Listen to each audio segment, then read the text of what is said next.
Hey everybody, welcome to another episode of Cotbox.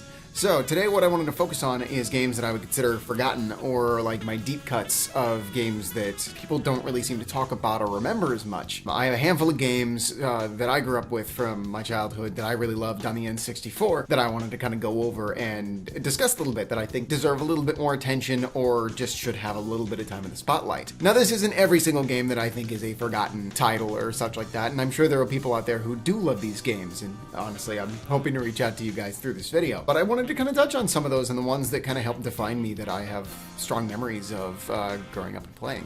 So, with all that out of the way, why don't we move on to our first game.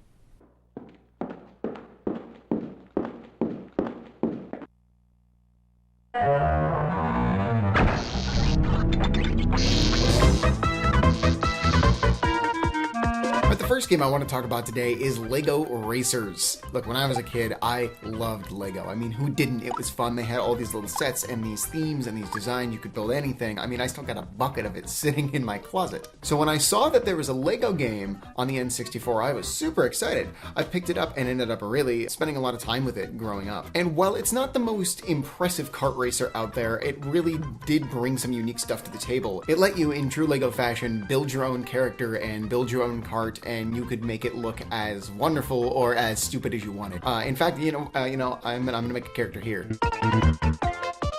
There we go. Cool, mister. He's looking good.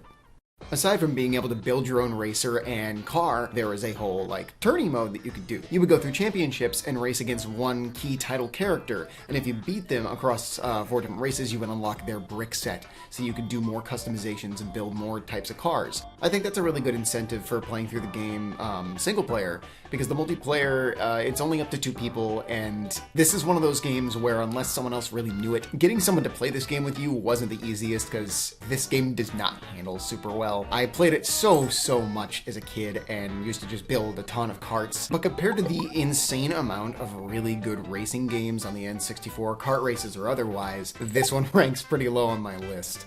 I have a lot of good memories of it, but the controls, they feel so wobbly and quick and uncomfortable, like you're either not turning sharp enough, or if you use the drift, you're just careening off. But I still managed to unlock most of the stuff in my original copy back in the day, so I guess I had a lot more patience as a kid than I do now. One thing I do want to point out is how the items work in this game, because they did take a very interesting take on it that reminds me a lot of Diddy Kong Racing. There are these bricks, and each color represents something, the green for the speed, the yellow for an oil spill or a drop behind attack, a defense attack, blue for this shield to stop you from getting hurt by items, and a red brick that was like a projectile. And you can upgrade these items by gathering these white bricks, which I think is a really cool idea of getting different tiers. But the problem is how they implemented these items. So in Diddy Kong Racing, if you want to stack your items, you hit a balloon and then you hit that same type of balloon later on and it would just double it up. Where in Lego Racers, if you have an item in your slot, if you pass through a different colored brick, it will swap you out to that item. And not only that, it will change the color factor of the brick that you drove through. And it's kind of hard to explain, meaning you could just negate what things are available. Like if you drove in such a specific way, you could remove all of one type of item on the course, and I never really liked that. I like item consistency. I like knowing where item blocks are going to be, and to pull it from Diddy Kong Racing, since that's the closest thing I can relate it to, I like being able to know, okay, well I follow this pathway, that means I'm going to get a boost, and if I go this way, I'm going to get a projectile. Where in Lego Racers, it's just a mess, because the computers can do that too, so things can just be getting messed up everywhere, and it's just kind of a Hail Mary of trying to find the items, which adds a little too much chaos for what I like, and takes away a little bit of the strategy, and just kind of makes this game a bit of a chore. Final note on that is that one of the items that you can get, the full triple stack white brick, fully powered one, is this warp mechanic, which essentially just breaks the game. It's entirely broken. It'll just send you so far forward, it's almost worth hitting the brakes and getting a white brick if you have a green one available, which feels like I'm just taking advantage of the system that is implemented in this game to win. It doesn't feel like I'm doing smart driving or using strategic item usage. It just feels like I'm just scrambling to try and avoid every other item while all I do is get boosts, and I feel like that's to the detriment of this game. All in all, I have some fond memories of playing this one, and if you see it for cheap, I think it's worth picking up just for what it is. I think Lego Racers is a fun game. I think it has aged a little bit poorly. It's not the first racing game I would go to. It's not even the 10th racing game that I would probably go to recommend. But, like I said, if you see it for cheap, I think it's worth picking up.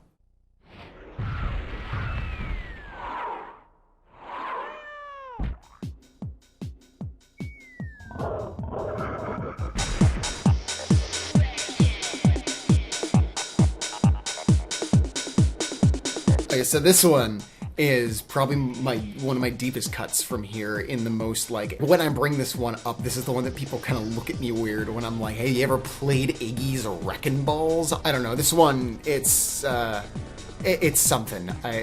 It's like this strange platform racer where you're these balls, the Reckin balls, I guess, and you just have to go through these platforming levels as fast as you can using, like, there's this boost mechanic, and you have this weird little grapple that you use to, like, go through platforms, or you can use it to attack other players to slow them down. Some levels have this occasional item mechanic that I always ended up just spamming through it to get back to using my grapple or my boost. I don't know, this is such a weird game.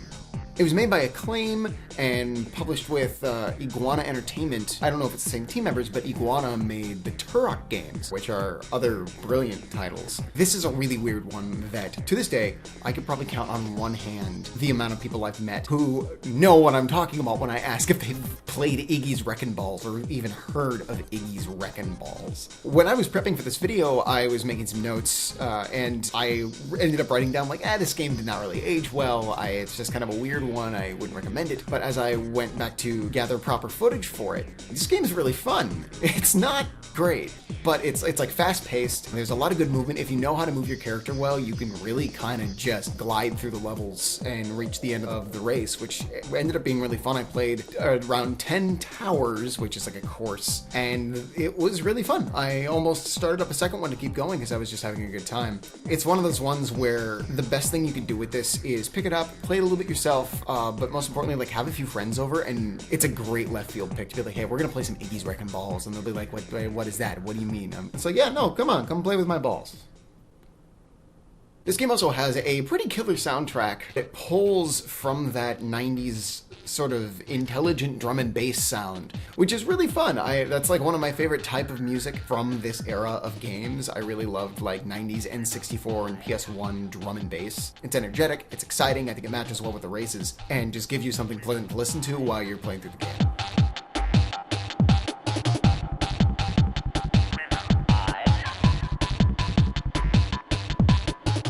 Another thing I wanted to note on, which I didn't realize until I was capturing the final pieces of footage for this, is that this game actually has a create a championship mode, or create a tournament mode, where you can create a 10-tower tournament from any of the levels that you've unlocked so far. And while I don't think anybody is really playing this game that religiously, I think it's cool that, like, you know, if you unlock a bunch of levels in this game, that you can kind of build and pick your favorites to play through with your friends or by yourself even. And I think that's a really neat feature. There's some weird charm to this game, and clearly the team that made it put at least some effort into it with its design and its style. Well, one of them's just teeth, and that's gross, terrible, and wonderful all at the same time. I initially was gonna say pick this one up if you find it because it's decently affordable, only to learn that nowadays this game definitely goes closer to like $40 or $60, at least from what I was poking around. I didn't do any intense research, and this game is not worth that. I think it's a fun title. I like, if you can find it for a good bargain, please pick it up, but it is not worth more than, I would say, like $20 at most.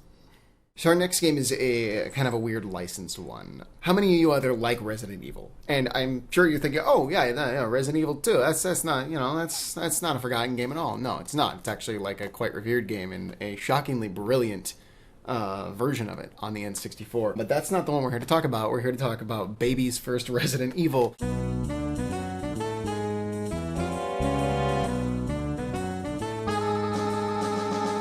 Scooby-Doo Classic Creep Capers, and I know that's a weird one, but I love this game. It's bad. It's just kind of bad. But it's built like Resident Evil. It has those like static camera Resident Evil things going on as you walk around and try and solve the mystery. And it has a bit of a like mixture of that and this point and click adventure feeling of you go around and you pick up clues and trap pieces that you then give to Fred, Daphne, Valmy, and give it to the gang while trying to avoid the monster and the other characters around you and solve the mystery. I'm a huge Scooby-Doo fan. I have ever since I was a little kid. I have the entirety of the original series on VHS sitting installed storage somewhere. So of course, you know, when the N64 was the big thing, and I went into Hollywood Video one day and saw they had a Scooby-Doo game on the shelf, of course I had to get it. This game is made up of 4 chapters. 3 of the chapters are retellings of the original 3 episodes of the cartoon show, like What a Night for a Night, which is the first level in the game. The 4th episode is a wholly original story, I guess you'd call it. It's not very deep, that connects these 3 stories together and turns it into one big event. But I think it's really cool getting to play through episodes that I've watched 1,000 times over. So, as I mentioned earlier, it has that Resident Evil camera where as you walk, it'll go to more dynamic camera angles, which I think is fun. I think it's creative. It's obvious that the team that made this was inspired by those kind of games. The only problem is how the control stick handles that, because when you're walking, like if you walk forward and then the camera, and like, you know, so Shaggy walks up and then the camera angle changes, so he's now walking sideways. If you're still holding up, it will still keep moving in the same direction and assume that you're moving that way. I'll try to get an example of that. The problem is that, like, the only way to reset your controller stick is to stop moving, so it made this habit of every time I switched to camera angle, I'd have to stop and, like, reset myself to figure out where I was moving, which really kept halting the gameplay.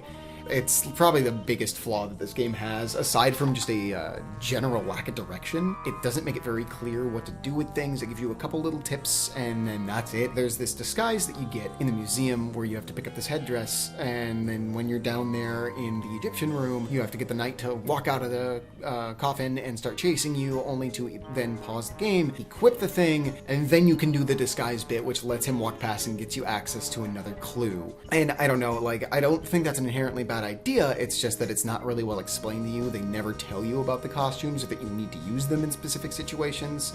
So I think they were going for that point and click, like, you know, pick something up and see what you could do with it, but it's never clear what you're supposed to interact with. And especially as a kid, I had no idea what I was doing. I've since gone back and beat this game, and I think it was fun. I'm glad I did it, but I did need to use a guide because I didn't want to get stuck running in circles for so long. Out of the list of games I have today, this is one where I probably wouldn't recommend it unless you are just a big Scooby-Doo fan, because this game itself is not very good.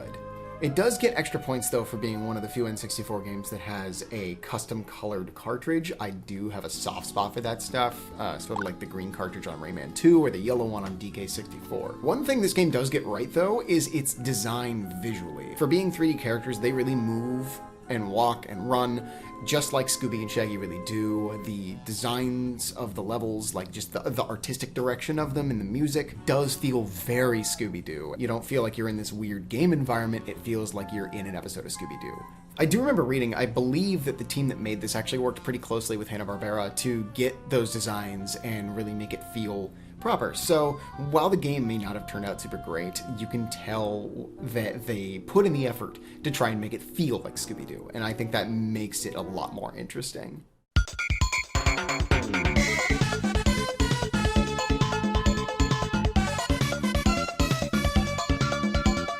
This is a very special one because on this list, this is like one of my all-time favorite games in the sense of like ones that evoke that childhood memory and nostalgia for N64, outside of like some of the big ones like Banjo or Mario or Zelda, and that's Chameleon Twist.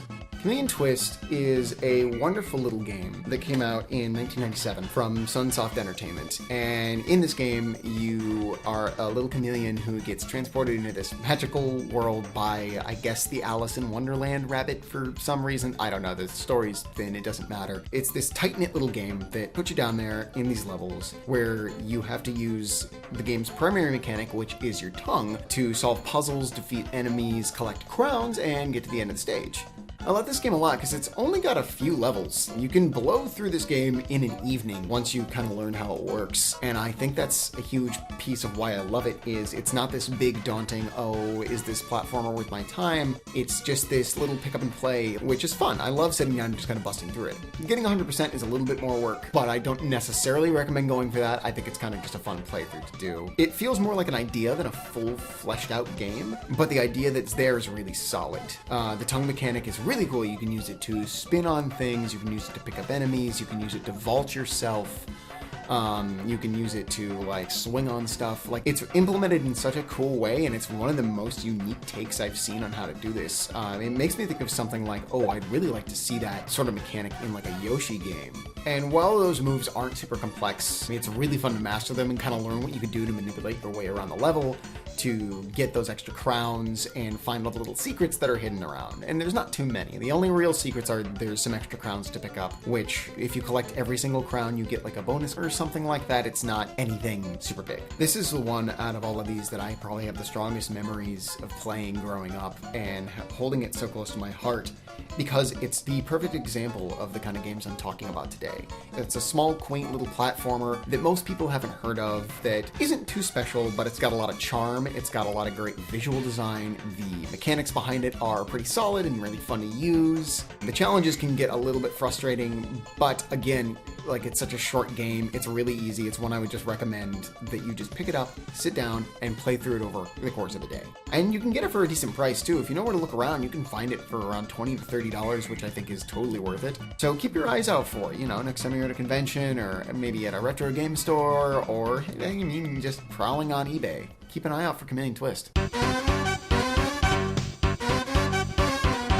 Something I always thought was funny about this game is, if you look at the cartridge, I feel like there was supposed to be a render of the chameleon, like, right there, and it's just not there. So there's this weird, like, I guess a liminal space of nothing on the cartridge, and I think that's really funny. I always thought that was a fun little fact about it.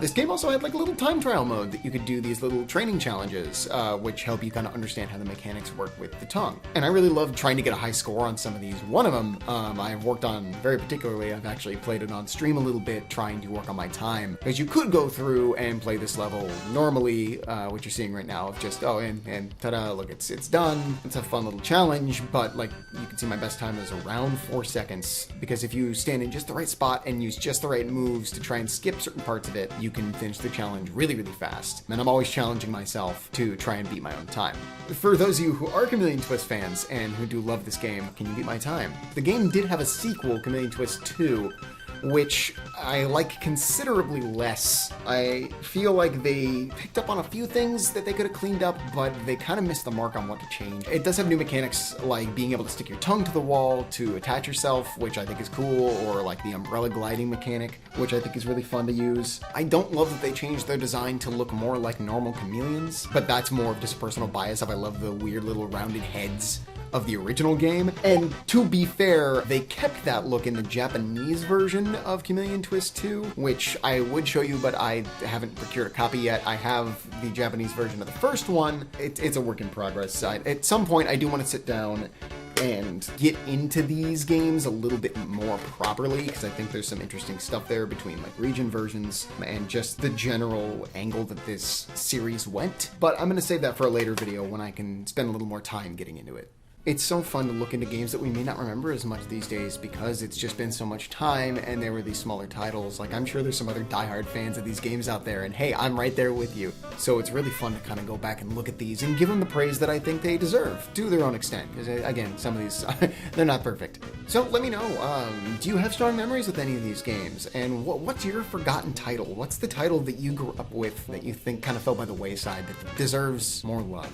Let me know down in the comments. And remember, if you enjoyed this video, go ahead and leave a like and subscribe if you want to keep up with the new videos as they come out. That stuff really genuinely helps a lot. So thank you so much for watching. As always, that was a lot of fun. And maybe I'll do another video and talk about some other forgotten titles down the line. Thanks for watching, and I'll see you next time.